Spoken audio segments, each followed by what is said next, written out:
사랑 주님의 눈물 온 세상 위하여 잃어버린 영혼 찾아 오신 주님 지금도 우리를 사랑해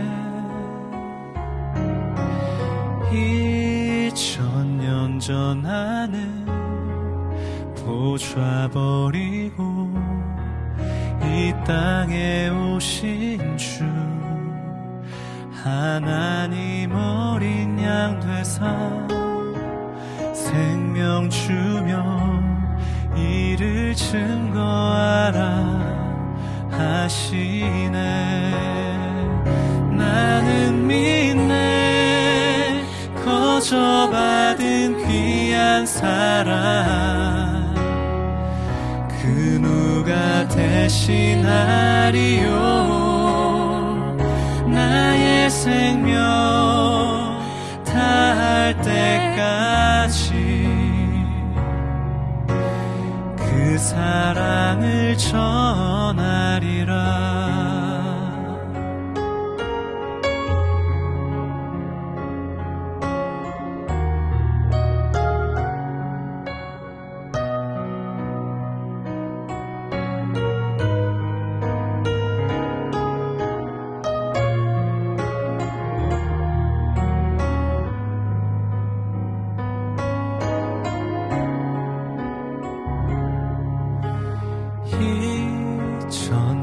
전 하늘 보좌버리고 이 땅에 오신 주 하나님 어린 양 되사 생명 주며 이를 증거하라 하시네. 나는 믿네 거저받은 귀한 사랑 그 누가 대신하리요 나의 생명 다할 때까지 그 사랑을 전하리라.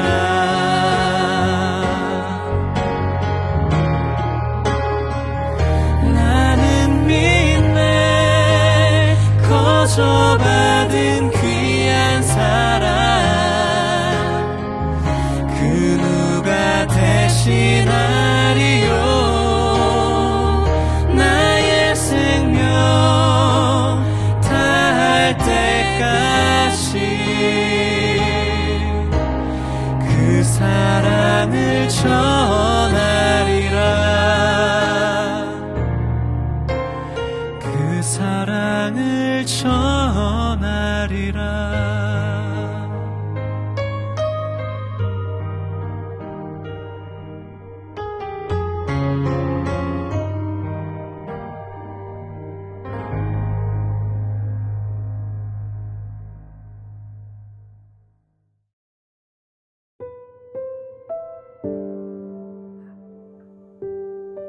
요셉의 형제들이 그들의 아버지가 죽었음을 보고 말하되 요셉이 혹시 우리를 미워하여 우리가 그에게 행한 모든 악을 다 갚지는 아니할까 하고 요셉에게 말을 전하여 이르되 당신의 아버지가 돌아가시기 전에 명령하여 이르시기를 너희는 이같이 요셉에게 이르라. 네 형들이 네게 악을 행하였을지라도 이제 바라건대 그들의 허물과 죄를 용서하라 하셨나니 당신 아버지의 하나님의 종들인 우리 죄를 이제 용서하소서 하매 요셉이 그들이 그에게 하는 말을 들을 때에 울었더라. 그의 형들이 또 친히 와서 요셉의 앞에 엎드려 이르되 우리는 당신의 종들이니이다. 요셉이 그들에게 이르되 두려워하지 마소서. 내가 하나님을 대신하리이까. 당신들은 나를 해하려 하였으나 하나님은 그것을 선으로 바꾸사 오늘과 같이 많은 백성의 생명을 구원하게 하시려 하셨나니 당신들은 두려워하지 마소서. 내가 당신들과 당신들의 자녀를 기르리이다 하고 그들을 간곡한 말로 위로하였더라.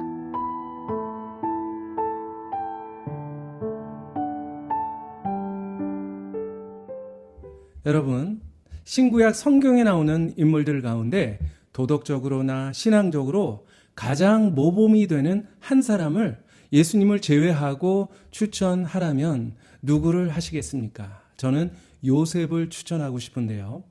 젠센이라고 하는 학자가 요셉과 예수님의 공통점에 대해서 연구를 했어요. 그런데 무려 130가지 이상이나 발견할 수 있었다고 합니다. 그 정도로 요셉은 모범이 되는 인물이에요. 창세기 50장 가운데 요셉의 이야기는 무려 14장에 걸쳐서 기록되고 있습니다. 아브라함은 12장, 야곱은 10장이 기록되어져 있는데 그만큼 성경에서 그가 차지하고 있는 비중이 상대적으로 크다라고 하는 이야기겠죠. 그 이유가 무엇일까요?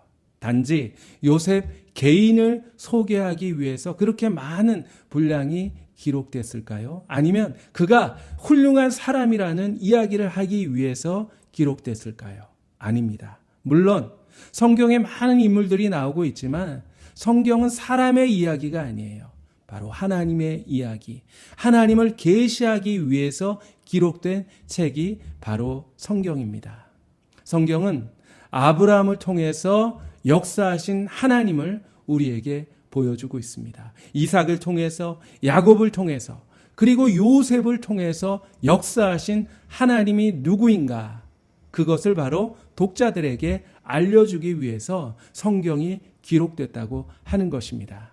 그렇기 때문에 우리는 요셉의 생애를 통해서 요셉 한 개인이 아니라 바로 하나님, 요셉의 삶 가운데 계셨던 하나님, 그 하나님을 발견할 수 있어야 하는 것입니다.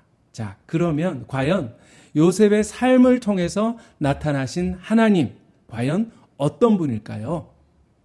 오늘 20절 말씀에 요셉이 이렇게 고백을 하고 있습니다. 당신들은 나를 해하려 하였으나 하나님은 그것을 선으로 바꾸사 오늘과 같이 많은 백성들의 생명을 구원하게 하셨습니다. 그렇습니다. 해를 선으로 바꾸시는 하나님, 악을 선용하시는 하나님, 모든 것을 합력하여 선을 이루시는 하나님, 악한 것까지도 좋은 것으로 바꾸시는 그 하나님, 그 하나님을 우리에게 알려주시기 위해서 파란만장한 요셉의 이야기를 성경에 낱낱이 기록하고 있는 것입니다. 여러분, 요셉이 어떤 아들이었습니까? 야곱이 그렇게도 사랑하던 아내 라헬이 오랫동안 아기를 갖지 못하다가 겨우겨우 낳은 아주 귀한 아들이었습니다. 채색옷까지 입혀주면서 야곱이 특별히 사랑했던 아들이었습니다. 그런데 야곱만 그를 사랑한 게 아니었어요. 하나님께서도 그를 특별히 사랑하셔서 그를 향해서 놀라운 계획을 세우시고 그 계획을 꿈을 통해서 그에게 계시하여 주셨습니다. 곡식단들이 요셉에게 절을 하고 해와 달과 별들이 요셉에게 절을 하는 그런 계시를 보여주셨습니다. 여러분, 엄마들이 보는 아들의 등급이 있다고 합니다. 1등급. 1등급 어떤 아들일까요? 공부를 잘하는 아들이에요. 그러면 2등급? 2등급은 공부는 좀 못하더라도 성격이 좋은 아들. 그리고 3등급 건강한 아들. 최하 등급이 뭔지 아세요? 지혜비 닮은 아들이라고 합니다. 자, 그러면 우리는 어떤 아들일까요? 그렇습니다. 하나님의 아들, 하나님의 형상대로 특별히 지음받은 하나님의 자녀입니다. 그런데 우리는 하나님의 특별한 사랑을 받고 살아가는 그런 자들에게는 뭐 어떤 고난이나 어려움, 위험한 일들이 없어야 된다고 생각할 때가 있어요. 온실에서 화초 자라는 것처럼 아무런 고생도 없이 고이 살아야 한다고 그렇게 믿습니다. 그러나 여러분, 요셉의 삶은 온실의 삶과는 거리가 멀었어요. 하나님이 그를 사랑하셨지만, 그를 향해서 큰 계획을 가지고 계셨지만 그를 그냥 편하게 놔두지만은 않으셨습니다. 야전에서 아주 혹독하게 훈련을 시키셨어요. 온갖 고난과 역경을 겪게 하셨고 수많은 인생의 고비들을 경험하게 만드셨습니다. 형들의 미움을 사서 깊은 구덩이에도 던져졌고 그리고 어린 나이에 종으로 팔려가는 아픔을 겪기도 했습니다. 믿음을 지키려고 하다가 애매한 시련을 당하기도 했고 또 억울한 누명을 쓰고 무시무시한 감옥 생활까지 하기도 했습니다. 인간의 눈으로 보면 요셉은 정말 지지리도 복이 없는 사람이에요. 완전히 꼬여버린 인생입니다. 전혀 하나님의 사랑과는 상관없는 그런 사람처럼 보여요. 오히려 하나님께 버림받았던지 아니면 그에게 어떤 선한 계획이 있기는 한데 악한 인간들의 방해 때문에 그 계획이 다 허사로 돌아간 것처럼 보입니다. 그러나 하나님은 요셉의 삶 속 깊숙이 개입하셨어요. 그래서 사람들의 모든 악한 행위들 그리고 그들 배후에 있는 사탄 마귀의 모든 회방과 음모들을 하나씩 선용해 가셨어요. 악을 오히려 선으로 바꾸신 것입니다. 여러분 한번 생각해 보세요. 만약 그에게 고난이 없었다면 어떻게 됐을까요? 형들에게 시기받지 않고 예쁨만 받았다면 아마 철없는 응석바리가 되었을 거예요. 종으로 팔리지 않았다면 여러분 어떻게 애국까지 올 수 있었겠습니까? 또 누명을 쓰고 감옥에 가지 않았다면 왕의 신하를 어떻게 만날 수 있고 어떻게 바로 왕 앞에 나갈 수 있었겠습니까? 총리 대신 꿈도 꿀 수가 없었을 거예요.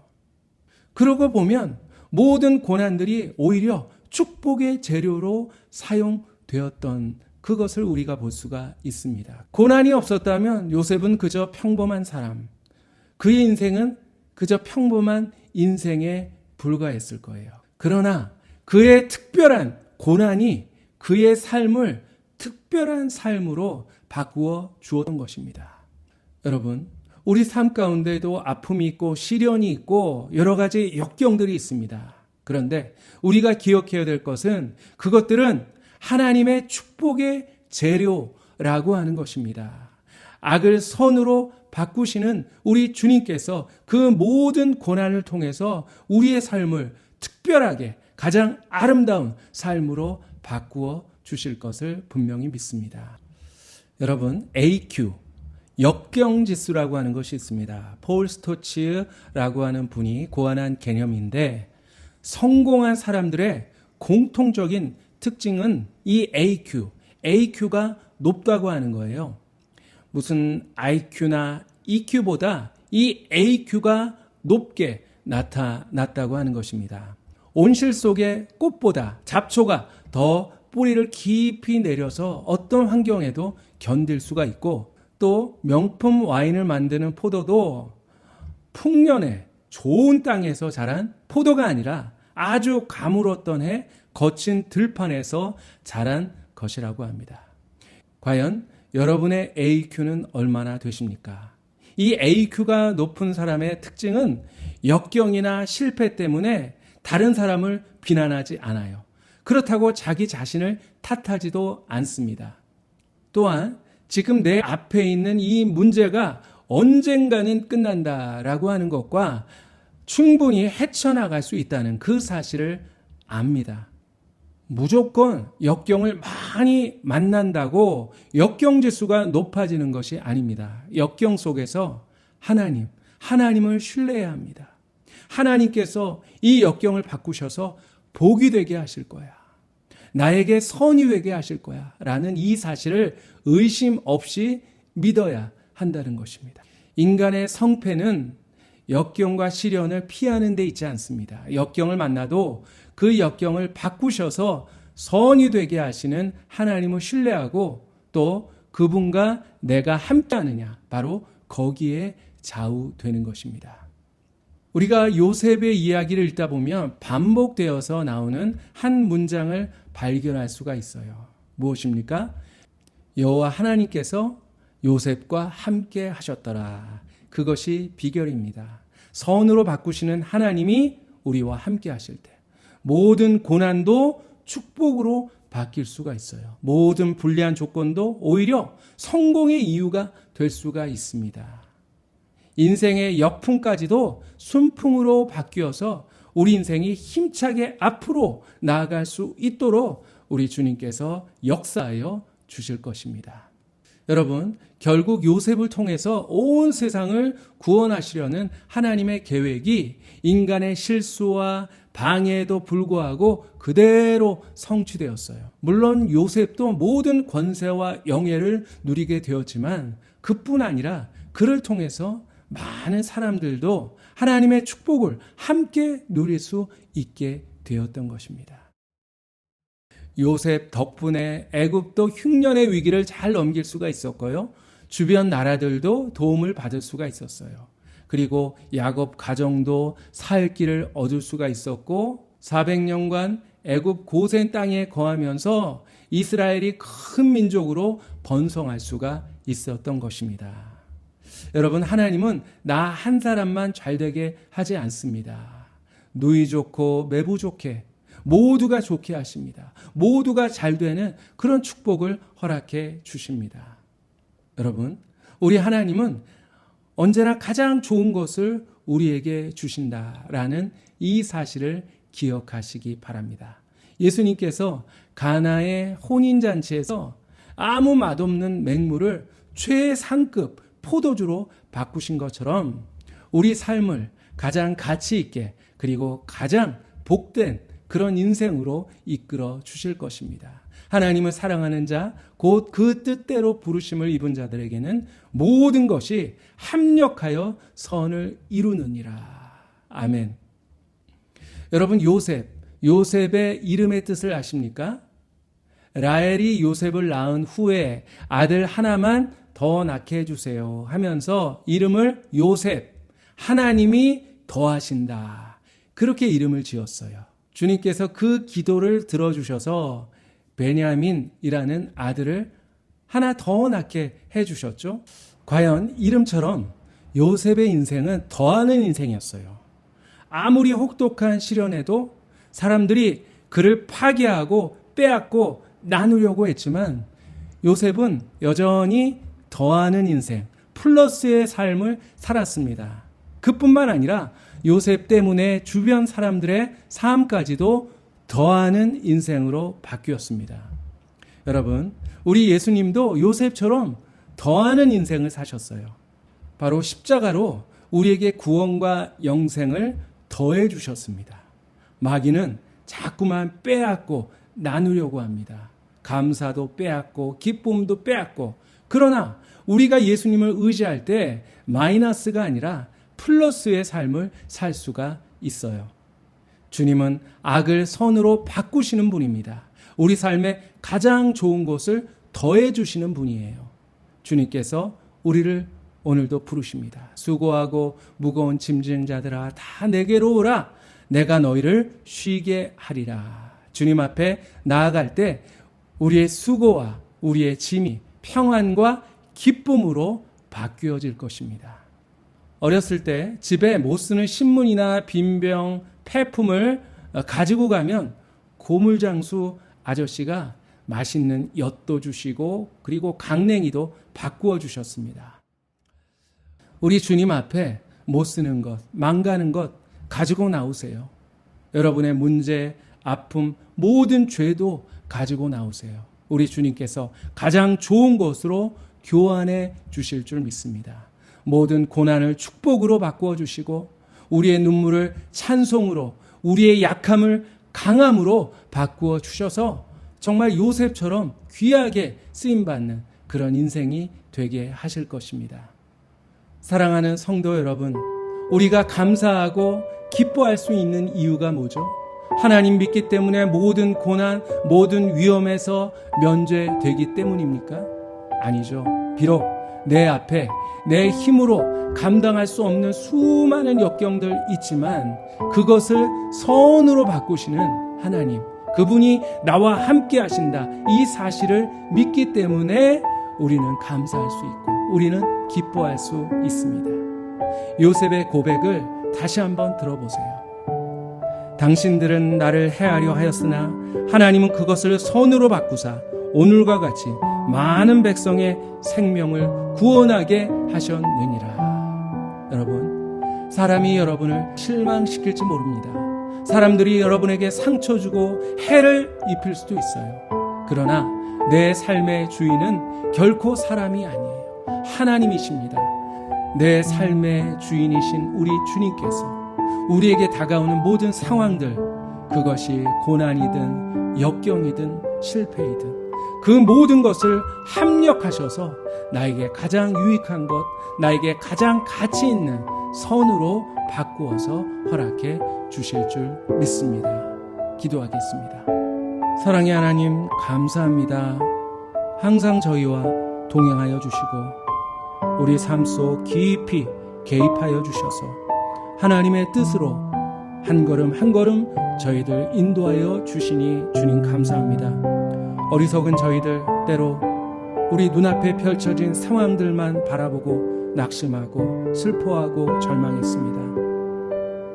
주님을 바라보기보다 환경을 바라보았습니다. 하나님, 그러나 저희들 이제 믿음의 눈을 들어 주님을 바라보고 주님을 신뢰하게 하여 주시옵소서. 우리 앞에 여러 가지 어려움들 있지만 그러나 주님께서 모든 것 합력하셔서 가장 좋은 것으로, 가장 유익한 것으로 바꾸어 우리에게 허락해 주실 것을 믿습니다. 저희들 끝까지 주님을 신뢰하며 어떤 상황 속에서도 우리의 믿음 흔들리지 않고 더욱더 굳건히 설 수 있도록 주님 붙잡아 주시옵소서. 감사드리며 우리의 모든 삶을 주께 맡기며 예수 그리스도의 이름으로 기도하옵나이다. 아멘. 이제는 우리 주 예수 그리스도의 은혜와 하나님의 사랑하심과 보혜사 성령님 교통하심 충만케 하시니 더욱더 주님을 바라보고 주님을 신뢰하여서 주님께서 허락하시는 더욱더 아름답고 더욱더 축복된 삶을 살기를 소망하는 사랑하는 모든 교우들 머리머리 위에 이제부터 영원히 항상 함께 하시기를 간절히 축원하옵나이다. 아멘.